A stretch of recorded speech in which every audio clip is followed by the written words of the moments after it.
রাজু, তুমি আমার ছেড়ে যেতে পারো না।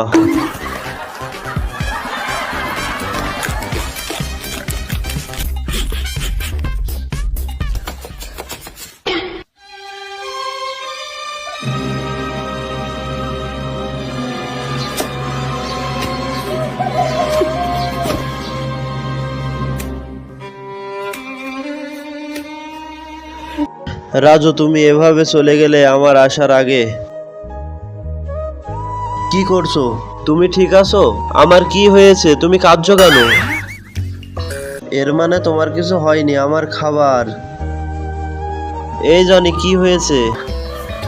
তুমি যদি হিন্দু হয়ে থাকো তাহলে ভিডিওটিকে একটি লাইক করে দাও, আর যদি মুসলিম হয়ে থাকো তাহলে ভিডিওটিকে একটি লাইক করে চ্যানেলটিকে সাবস্ক্রাইব করে দাও, আর এই ইমোজিটা কমেন্ট করো।